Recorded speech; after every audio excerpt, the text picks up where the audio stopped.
마치 그 시기에 혁명을 일으키라고 돈 주고 또 동맹 맺고 이런 이면 공작을 지금도 쉬지 않고 하고 있다. 땅.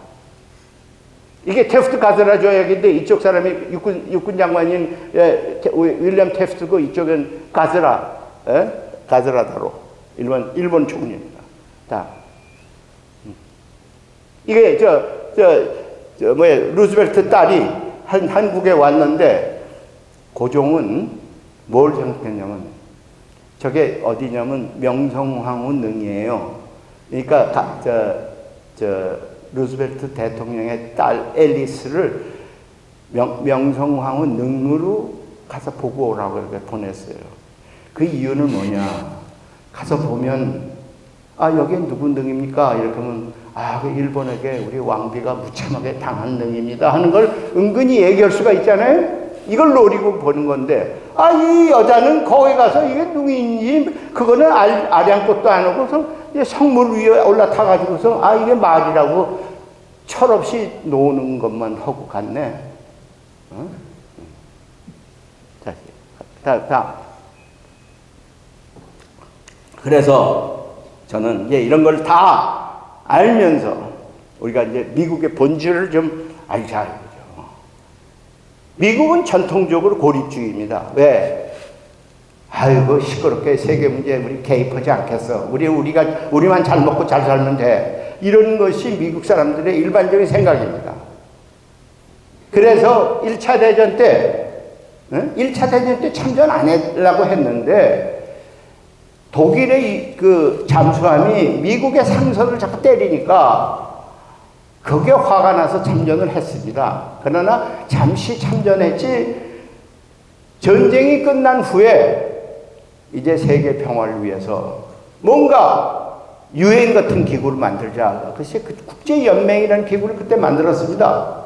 근데 미국은 참여를 안 했어요. 미국은 너희끼리 해라. 우리는 안 하겠다. 우리는 우리끼리 잘 먹고 잘 살면 된다 해서 거기 국제연맹에 참여를 안 했어요.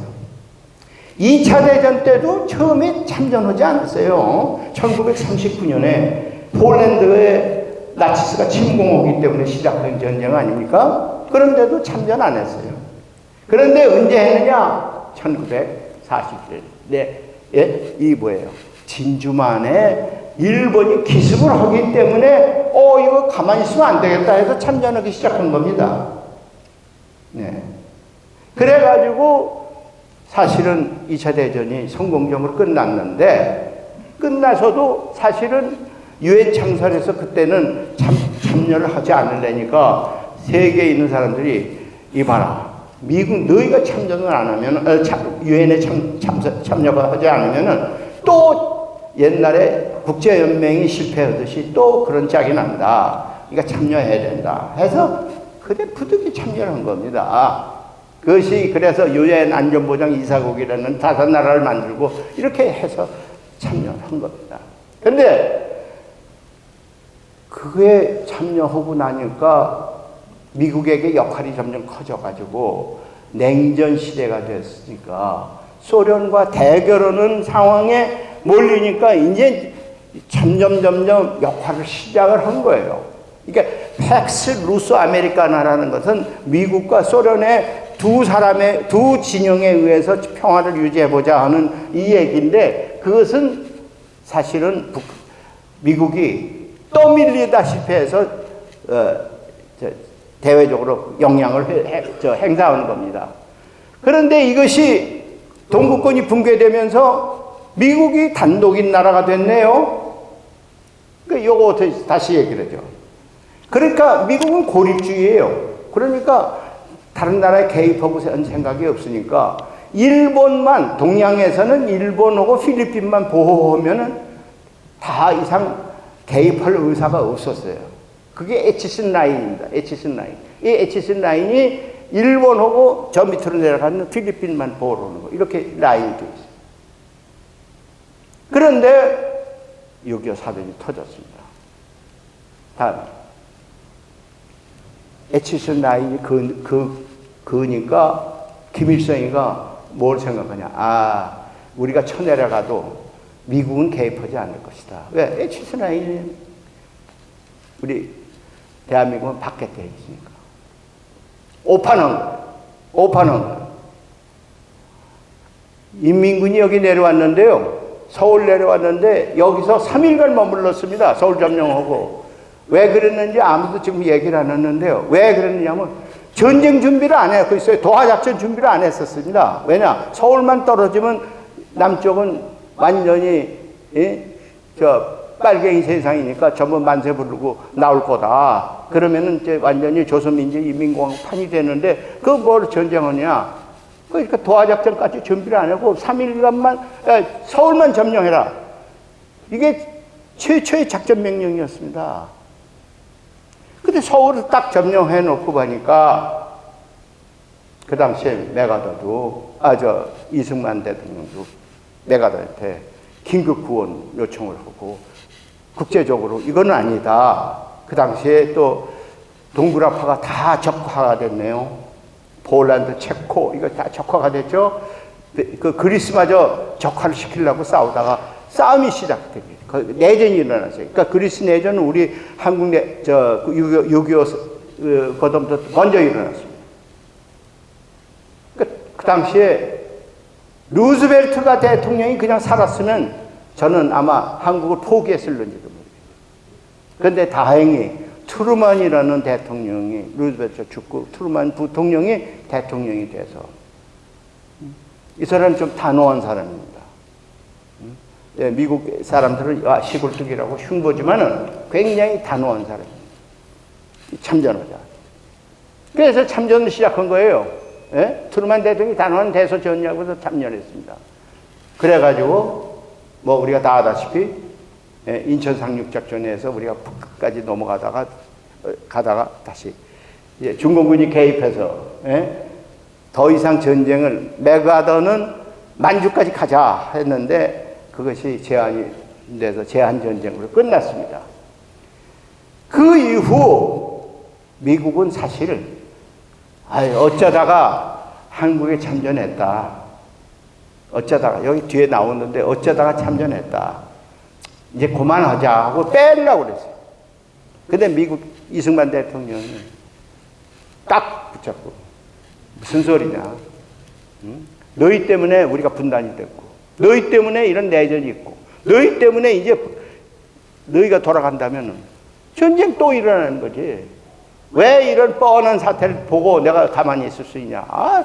그때 반공포로도 석방시키고 이승만 대통령이 미국을 향해서 그 외교전을 벌린 건 지금도 이건 영국감입니다. 연구해야 돼요. 우리가 미국을 다루는데 이승만 대통령만큼 능란하게 다룬 대통령이 지금까지 없습니다. 참 능란하게 다뤘는데 그래가지고 한미 동맹을 맺었어요. 한미 방위조약을 맺었어요. 한미 방위조약이라는 이 하나가 오늘날까지 70년 동안 우리 우리나라뿐이 아니에요. 동북아시아의 평화를 유지하는 근간이 된 겁니다. 한미동맹이 그만큼 중요한 겁니다. 한미동맹이 있음으로써 주한미군이 있고 주한미군이 있음으로써 우리 동북아시아의 안전판 역할을 했다는 거예요. 이걸 자꾸 지금 이제 미국이 존재는 뭐 평화조약 맺으면 미국 나가도 좋다. 웃기는 얘기입니다. 이게 큰일 날 얘기예요. 김대중 대통령이 미군의 존재를 제일 알고 있어요. 그래서 김정일과의 남북 그 정상회담 할 때도 김정일에게 얘기를 했어요. 너와 나가 사이가 좋아져가지고 설령 우리가 이제 국가연합이라는 비슷한 걸로 돼서 서로 소통하고 하면은 평화가 온다. 평화가 오더라도 미군은 있어야 된다. 너 동의하느냐? 왜? 미군이 있음으로써 일본과 중국의 군비 경쟁을 막을 수가 있다 이게요. 우리는 이제 동북아 전체를 봐야지 한반도만 보면 안 되거든요. 그러니까 미군의 역할이 너희들을 적대시하는 것이 이제 만약에 우리가 사이좋게 지내면 너희를 적대시하는 것이 미군의 역할이 아니라 미군의 역할이 동북아시아의 모든 나라들의 안전, 평화 유지군, 균형자 역할을 한다. 동의하냐? 동의한다고 그랬어요. 김정일이가 동의를 한다고 그랬어요. 그래서 김대중 대통령이 그럼 동의하면 너희들이 오늘부터 미국하고 욕하고 미국과 말이야 침략군이라고 자꾸 이렇게 욕하지 마라. 그러니까 김정일이가 뭐 술을 썼는지는 모르겠어요. 그때 뭐라고 그랬냐? 내가 여태까지 미국을 갖다 이렇게 비난을 해왔는데 내가 하루아침에 이렇게 인민들이 있는데 이렇게 바꿀 수는 없으니 차츰차츰 내가 바꿔나가겠다. 이렇게 약속을 했어요. 그러면서 뭐라고 얘기했냐? 자기가 은밀하게 2번씩이나 미국에게 사인을 보냈는데 미국이 사인을 응해주질 않더라. 언제 보냈냐? 언제 보냈다. 2번 딱 보냈다. 근데 나중에 돌아와서 김대중 대통령이 미국에 오고 알아보니까 있었어요. 있었는데 미국이 그걸 사인이라고 생각하지 않았어요. 이게 북한에서 친하게 지내자고 하는 사인인데 이 사인을 느끼지를 못했다. 그러니까 미국이 느끼지를 못한 거예요. 그래서 느끼지를 못했기 때문에 그때라도 한번 다시 얘기를 해보자 해서 올브라이트 국무장관을 그래서 보냈어요. 그러고 나서 김정일이가 답방으로 조명록이라는 최고 사령관을 보냈어요. 그래서 이게 잘 이루어지려다가 그만 클린턴 대통령이 임기가 끝나버렸어요. 그래갖고 부시 대통령이 들었으니까 부시 대통령은 강경한 사람이니까 그거에 대해서 인정하지 않고 그래서 깨지기 시작한 겁니다. 다시 좋은 기회를 놓친 거죠. 그런데 하여간 뭐 그건 얘기고 다음 넘어가세요. 이게 워싱턴에 있는 겁니다. 저 영어를 좀 보세요. 저 영어에는 뭐라고 써있냐? 이거 뭐예요? Freedom is not free. 자유는 공짜가 아니다. 우리는 그만큼 피를 흘려서 대한민국의 자유를 수호해 줬다는 얘기입니다. Freedom is not free. 저기 뭐라고 영어로 썼냐면은 우리 여기에 묻힌 사람들은 한국이 어디에 있는지도 몰랐고 한국이 어떤 나라인지도 모르는 상황에서 죽었다. 맞아요. 여기 35,000명이 희생됐는데 그 당시에는 한국이 어디 나라, 어디에 붙어 있는 나라인지를 몰랐어요. 38선 그을 때 말이죠. 미국 군인인데도 한국이 코리아가 어디 붙어 있지 몰라가지고 내셔널 지오그래피에 나오는 저 지도 보고 선을 그었어요. 그 정도로 몰랐습니다. 다음 보세요. 그런데 이제 아까도 말씀드린 같이 미국의 이제 단독, 소련이 무너지고 미국이 이제 단독인 나라가 됐어요. 그런데 미국은 그렇게 세계를 지배하고 세계를 요리하고 이런 데 서툴릅니다. 아까도 말했지만 미국은 전통적인 고립주의이기 때문에 세계 문제에 있어서 굉장히 서툴러요. 솔직하게 얘기해서 이 분단이 된 것도 얄타 회담에서 스탈린하고 둘이 거래하다가 분단이 되어버렸는데 이것도 미국 루즈벨트가 한국이 어떤 나라인지 몰랐기 때문에 일어난 일입니다. 그만큼 미국은 외 대외 정책에 있어서 좀 허술합니다. 그래서 이제 소련이 무너졌는데 중국이 또 부상이 되네요. 두 번째, 유럽은 EU라는 것으로 또 이렇게 다 단합이 돼서 또 하나의 세력화되어 있어요. 솔직하게 얘기해서 미국은 기본적인 생각은 뭐냐? 유럽은 영국을 중심으로 해서 자기네 나라가 요리하고 이 동북아시아는 일본이라는 나라를 자기네가 중심으로 해요. 이 두 개 거점이에요. 요새 브렉시트라는 말 나오죠? 브렉시트가 뭐냐면 영국으로 하여금 EU를 탈퇴하라는 거 아닙니까? 브리튼, 엑시트, 나오라. 이 얘기가 합쳐서 브렉시트 아닙니까? 이 브렉시트가 왜 나오느냐? 영국 보고 미국이 야 거기 너 유럽에 있어봤자 별 볼 일 없으니 나와서 우리하고 잘 지내. 이것이 암암리에 작용하고 있다. 그러니까 이 사람들이 뭐냐 이유가 가져죠. 그리고 아랍과 이스라엘이 다투는 줄 알았는데 이게 아랍 사람들이 이스라엘은 제껴놓고 미국하고 싸우자고 달려드네. 왜? 미국이 판판이 이스라엘 편을 드니까 이 아랍 사람들은 미국을 갖다 철천지 왼수라고 생각하겠죠. 그래서 9.11 그 트레이드 타워가 무너졌죠. 예? 트레이드 타워가 무너뜨리는 이유를 왜 그런지 아세요? 거기 골드만삭스라는 유태인의 아주 큰 회사가 거기 상당 부분을 차지하고 있어요. 그걸 때려야 유태인 자본을 갖다가 아주 묵사발 만드는 거다 이렇게. 근데 골드만삭스가 그렇게 호락호락 하나요? 골드만삭스가 있었던 모든 데이터는 딴 데다가 다 저장을 해놨어요. 그러니까 이걸 마저도 절대 영향이 없도록 다 돼 있어요. 이처럼 유태를 겨냥한다는 것이 미국을 겨냥해서 싸운다 이거죠. 그래서 중동에서 미국이 이라크 전쟁, 아프간 전쟁 필요하기 짝이 없죠. 필요합니다. 필요해요. 네. 그런데 그래도 그런 전쟁을 할 수밖에 없는 것이 중동에서 기름이 나오니까 그 기름을 일용을 해야 되니까 할 수 없었어요. 그런데 미국에서 요새 어떻게 됐습니까? 지하에서 셰일가스, 지하에서 셰일가스를 뽑아내서 이제 미국이 지금 제1의 산유국이 됐어요. 그러니까 이제 중동에 대해서 별로 옛날처럼 거기 오일이 떨어지면 미국이 경제가 결단나지 해서 걱정을 했는데 이제는 걱정 없다. 중동 너희들 우리는 우리 나름대로 쓸만한 오일은 우리가 다 조달을 하고 있다. 생각이 바뀌어졌어요. 예? 그러니까 세계 문제에 대해서 자꾸 피로감을 느껴요. IMF 필요해. IBRD 필요해.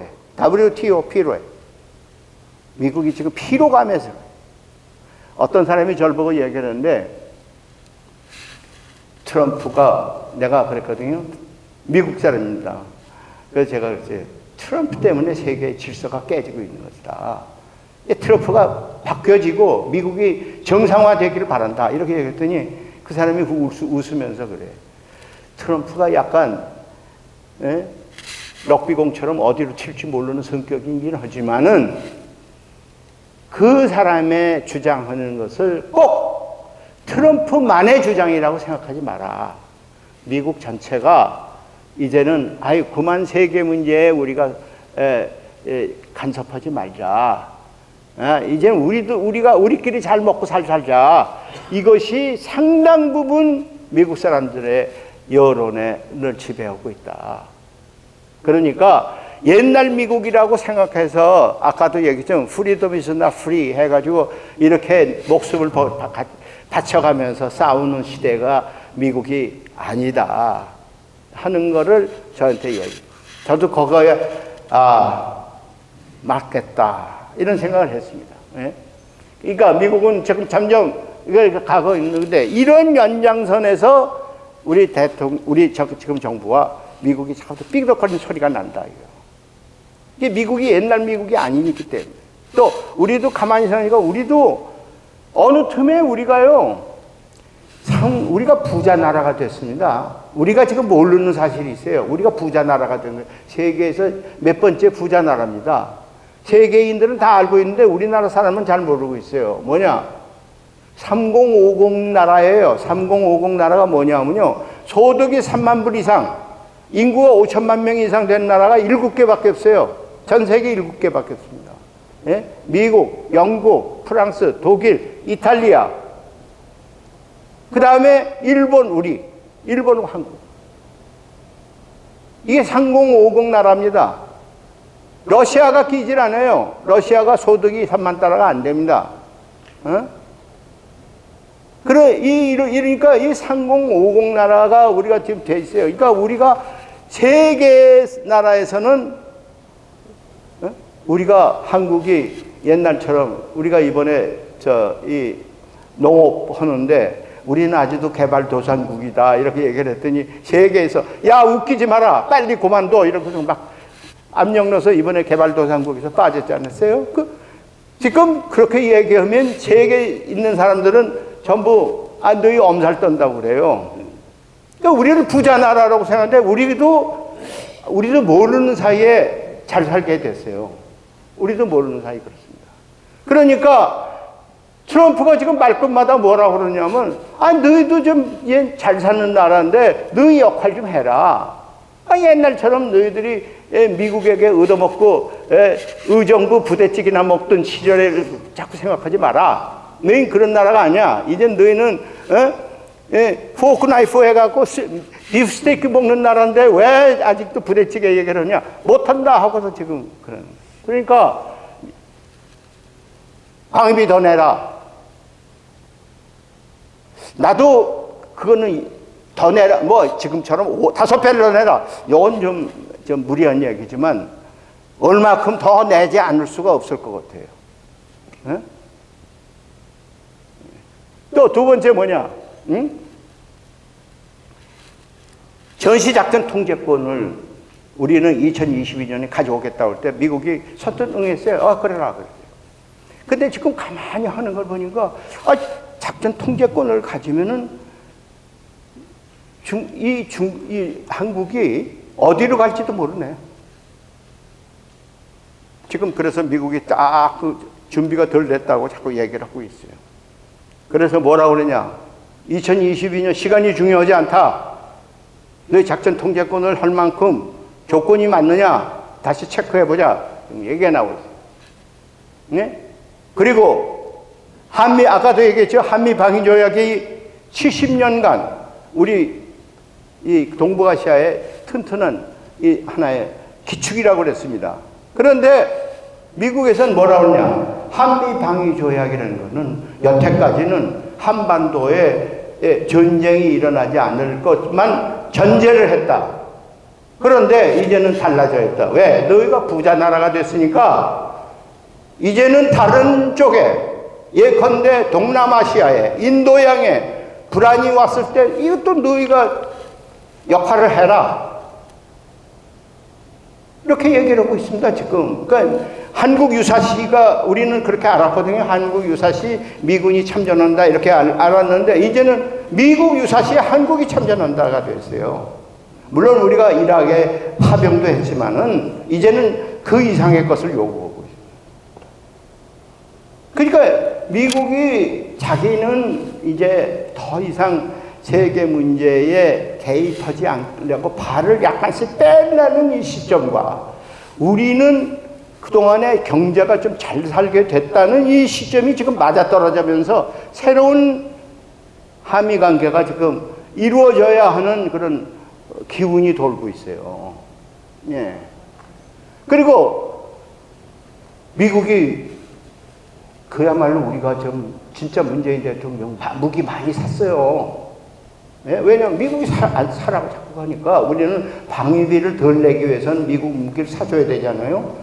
스텔스기라는 게 있어요. 스텔스라고. F-35인데 그 스텔스라는 게 뭐냐면 북한에 들어가면 북한의 레이더에서 잡히지 않는 비행기예요. 응? 그러니까 북한에서 지금 왕왕거리고 또 미사일 쏘고서 이렇게 하는 것이 쟤들이 왜 저래? 이렇게만 생각하지 마시고 그 스텔스기를 우리가 40대를 사기로 했는데 열 몇 대가 들어와 있어요, 지금. 공군 이번에 시범한다는 걸 하려고 하다가 끝이 안 한 건 이유가 뭐냐? 그 스텔스기가 막 돌고 그러면 북한에 들어갔는지 안 들어갔는지 북한에서 알 길이 없단 말이에요. 그래서 지금 막 아우성 치는 거예요, 북한에서. 그러니까 북한에서 이렇게 얘기하는 것을 엄살이라고 생각하지 말고 우리 쪽은 지금 어떤 상황이냐 이걸 한번 생각해 보세요. 그 스텔스기가 우리가 굉장히 비싼 비행기입니다, 그게. 근데 우리가 그 우리가 지금 미국 무기를 사들이는 제1의 나라가 됐어요. 예? 우리는 사우디아라비아가 제일 많이 돈 부자니까 제일 많이 사들이는 줄 알았는데 안 그렇습니다. 우리가 제일 많이. 두 번째. 네, 이거 보세요. 이게 작전 통제권이 2022년까지 이렇게 가기로 되어 있는데 지금 전시 작전 통제권을 조건을 충족했느냐 이것을 판정하는데 이거 보세요. 전부 삼각형만 있고 전부 이거 뭐예요? 아직 덜 됐다는 얘기예요. 덜 됐다. 그 덜 됐다는 얘기는 뭐냐? 2022년 넘어갈 수밖에 없다. 이런 얘기를 간접적으로 얘기를 해주는 거죠. 왜냐하면 그런 조건, 시기가 중요한 게 아니라 조건이 중요하다. 이 얘기가 여기서 나오는 겁니다. 예. 다음. 이것이 우리가 지금 미국의 무기를 전 세계에서 제일 많이 사 1위 국가예요. 다음. 우리가 역대 대통령이 통일정책을 세웠어요. 이게 다 역대 대통령, 박정희 대통령 때부터 쭉 내려오는 문재인 대통령까지입니다. 근데 우리가 하나의 약점이 있어요. 뭐냐? 우리는 자꾸 한 정권에 끝이고 만다. 자꾸 바꿔. 그 이유가 뭡니까? 여야 합의가 없이 통일정책이 자꾸 나와서 그래요. 여야가 합의하면 그렇지 않을 거 아니겠어요? 바꾸세요.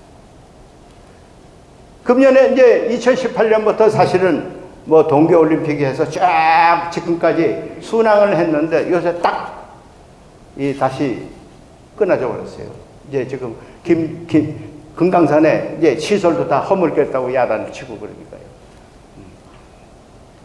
그래서 그런지 문재인 정부의 대북 정책 평가가 한때는 80%였지. 지지도가 80%인데 지금은 반반이 됐습니다. 대북 정책 반반입니다. 약간 많습니다. 잘했다는 거 이하가 51%. 아직도 잘못됐다는 게 47%. 이거 3차 회담, 근데 시간이 오래 가니까. 다음. 문재인 대통령에서 외부에서 엄청나게 음해를 하고 있어요. 그 음해에 제일 심하게 나발 부는 것이 일본이라는 나라입니다. 아베 정권입니다. 그래서 어땠냐? 미국 측의 많은 사람들은 문재인 대통령의 대북 정책이 너무 무르다 하는 쪽에 있고, 또 일본은 뭐 어떻게 음해를 하느냐?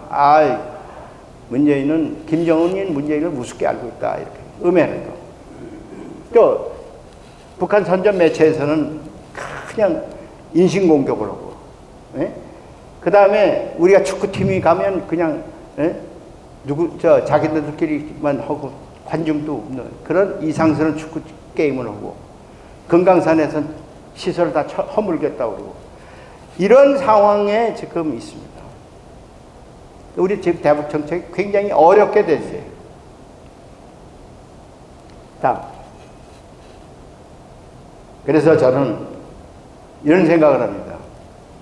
역대 대통령이 다 통일정책 박근혜 대통령이 통일은 대박이라고 그러고 하는데, 저는 우리가 대통령 임기가 5년입니다. 5년. 북한은 무제한이에요. 근데 5년 동안에 뭘 남기겠다고 자꾸 욕심 부리지 말자 이게요. 역대 정권이 다 5년 동안에 뭘 하나 남기겠다고 해서 자꾸 그냥 남북 정상회담하고 김대중 노무현 계속해서 정상회담. 이게 이루어지지 않아요. 5년 동안 그 사람들도 다 알아요. 너 약속해봤자 5년 후에 또 바뀌어진다고 다 생각한다고. 그러니까 5년에 뭘 임기 내에서 한다고 하지 말자. 이게 내가 지금 건의드리고 싶은 거예요. 어떤 대통령에게도 마찬가지입니다. 우리가 이렇게 하자 이거죠. 국민적 합의, 여야 합의해서 종합적인 통일 정책을 하나 세워요. 그리고 나는 5년 동안 요것만 하겠다. 한 토막만 하겠다. 그 다음 대통령은 또 그 다음에 한 토막 하다. 이렇게 축적해 가자 이거죠. 그러려면 어떻게 돼요? 국민적 합의가 있어야 돼요. 합의해서 종합적인 통일 정책을 만들어야 돼요. 근데 대통령마다 전부 따로따로 통일 정책을 자꾸 만들면 그게 5년 동안 실현도 되지 않고 자꾸 5년 후에는 달라지고 그러면 북한에서 생각할 때, 아, 얘네들은 5년 후에 또 바뀌어질 걸, 그냥 과일만 따먹고 안 한다, 이거예요. 자, 두 번째는 뭐냐? 우리는 역대로 대통령, 정부마다 통일 전문가를 자꾸 바꿔요. 육자회담을 하는데 우리는 벌써 얼마가 바뀌어졌는데 북한에서 김계관이 하냐 계속하고 있어요. 자꾸 인사를 한단 말이에요. 자꾸 인사. 세 번째, 자꾸 이게 국내 정치에 이용을 하려고 그래요. 박정희 대통령이 7.4 공동성명을 한 것은 통일을 위해서 한 거 아닙니다. 그건 무엇을 위해서 했냐? 후에 유신 정권을 만들기 위한 명분을 만들기 위해서. 그러면 이런 것이 잘못됐다 얘기예요. 통일 정책을 그렇게 국내 정치의 도구로 이용하지 말자는 거죠. 그러기 위해서는 범국민적인 국민적 합의성의 통일 정책을 만들어요. 그리고 우리 남북 대화에서는 항상 우리가 수세적이에요. 북한이 그래 만나자 그러면 그래 만나자 그러고 따라가지. 우리가 한 번도 만나자 그러는데 제가 따라온 일이 없어요. 왜 그럽니까? 만나자 그래 가만히 있어봐. 우리 좀 생각해보고 지금이 적절치 않아. 내년에 만나. 뭐 이런 식으로 좀 우리가 튕기는 것이 있어야지. 만나자. 그래 언제 할까? 빨리 얘기해줘. 이런 식으로 하면 계속 우리가 지금 북한이 우리보다 50분의 1 적은 나라입니다. 50분의 1입니다. 아무것도 없어요. 거지예요. 단순히 있는 게 뭐야? 권총밖에 없어요. 뭐냐? 핵무기밖에 없다. 그럼 강도지 그게. 그러니까 우리가 너무 급급할 필요 없어요. 아쉬운 건 우리 쪽이 아닙니다. 우린 평화만 유지하면 돼요. 통일력, 저는 통일을 멉니다. 나중에 말씀드릴게요. 자, 그래서 남북 문제는 저는 기본으로 돌아가자는 주장입니다. 그 뭐냐? 첫째는 우리는 당사자가 아니라 중재자라고 그러는데 그러지 말자. 이게 우리 당사자입니다. 미사일 오고 핵무기를 쏘면 우리가 피해를 받는 1차적인 피해자 아닙니까? 그러니까 우리는 당사자예요. 중재자라고 자꾸 생각하지 말자 이거예요. 두 번째, 그에 대해서 자꾸 눈치 보지 말자 이거예요. 할 말 하고, 잘못한 것을 꾸짖고 할 말 하자. 너무 은인자중하지 말자 이거예요. 제 얘기는 뭐냐? 통일은 멉니다. 통일은 언제 올지도 몰라요. 그러니까 지금 통일 와서 되겠어요? 제가 한 가지 얘기를 드릴 거예요. 6.25 사변 때요. 우리가 국군이 올라가지 않았어요? 3.8선 이후 올라갔는데 그 행정을 이승만 대통령이 지사를 임명을 했습니다. 근데 유엔에서 인정하지 않았습니다. 야, 그건 너희 땅이 아니야. 유엔에서는. 우리가 이 지사를 유엔이 따로 임명을 했어요. 그래서 그건 유엔이 만든 행정구역이 따로 있었습니다. 바로 그 예가 뭐냐? 평양패한도 지사를 우리는 땅군을 이 박사가 임명을 했는데 유엔이 김성주라는 사람을 임명을 했어요. 그래서 김성주라는 사람이 서북청년단의 부단장하고 아주 충성스러운 사람인데 유엔에서 임명을 한 지사가 됐어요. 그러니까 이승만 대통령 쪽에서 야, 넌 유엔에서 임명하니까 인정하지 않아. 넌 우리 말 들어야 돼. 그러니까 제가 왜 대한민국 정부 말 듣습니까? 저는 유엔의 말밖에 안 듣겠습니다. 이랬어요. 괘씸하게 생각했죠. 요놈 봐라. 괘씸한 놈이다. 이렇게 생각했는데 그 다음에 중공군이 내려와서 이제 그게 다 없어져 버렸네요. 지사 임명이. 그런데 이 사람이, 이 박사를 찾아가서 제가 그동안에 잘못됐습니다 했으면 될걸. 조봉암 대통령 선거 대책위원장을 했네. 그러니까 이 박사가, 하하, 이놈이 아주, 응? 가도 한참 갔구나. 그래서 나중에 그 사람 헌병사령부에서 맞아 죽었어요. 그러니까 이게 무슨 얘기냐 하면은, 우리가 지금 통일이 된다고 그래서 북한을 단박에 대한민국 품으로 들어온다, 이런 거 생각하는 거는 잘못된 겁니다. 어떤 과정을 중간 과정을 거칠 수밖에 없어요. 더군다나 독일하고 우리는 다릅니다. 독일은 연방국가예요. 그러니까, 연방 쪽으로 이렇게 포함시키면 되지만, 우리는 단일 국가입니다. 연방제가 아닙니다. 그렇기 때문에 황장엽 씨가 저를 보고 얘기를 했어요. 우리가 통일이 돼도 북한이 대번에 대한민국 되지 않습니다. 북한이란 나라에 하나의 민주적인 정권을 세워서 그 민주적인 정권이 다시 경제를 개발해서 경제가 남북한이 적어도 100대 80 정도가 될 때 그때 통일이 되어야 불행이 없습니다. 황장엽 씨가 저한테 얘기한 거예요. 저는 그 얘기가 솔깃해요. 왜? 맞는 것 같다고요. 대번에 지금 어떻게 돼요? 통일된다고, 북한이, 우리가 매겨 살리, 그게 그렇게 쉬운 일입니까? 그래서 저는 통일은 먼 작업입니다. 통일을 돼도 먼 작업이 필요해요. 근데 당장 필요한 건 뭐냐? 평화입니다. 우리의 이 평화체제를 깨면 안 된다. 평화체제가 있기 때문에 우리의 경제가 지금 이렇게 잘 살고 잘 되게 되어 있습니다. 평화체제가 있으니까 외국에서 투자도 합니다. 그러니까 저는 통일은 뭡니다. 근데 평화를 그런데 일방적으로 북한에게 사정한다고 이루어지지 않아요. 우리도 강력한 힘을 가져야 돼요. 다음에 결론 내리겠습니다. 우리는 어차피 지정학적으로 포위된 나라에, 강한 나라들에게 포위되어 있어요. 지정학적으로요. 그런데 이럴 때는 뭐냐? 우리가 줏대 있게 굴어야 돼요. 자꾸 여기 흔들리고 저기 흔들리고 왔다 갔다 하면 안 됩니다. 딱 줏대가 있어요. 두 번째, 한미동맹의 안보축으로 삼아야 됩니다. 한미동맹이 흔들려서 안 돼요. 아까도 얘기했지만 70년 동안 한미동맹이 우리의 안보의 축이었고 동북아 안보의 축이었습니다. 그런데 지금 아까도 말씀드렸지만 미국이 변해가고 있죠. 우리도 어느 틈에 부자가 됐죠. 그러니까 요 조건의 변화는 적응해야 됩니다. 능동적으로 적응하자 이게. 우리가 자꾸 우리는 부자 아니야 이렇게 하면서 빼려고 해서 빠지지 않으니까 우리도 능동적으로 미국하고 어떤 역할을 우리가 하면 좋냐, 너희하고 우리가 담판해보자, 이거 해서 좀 적극적으로 하자 이게요.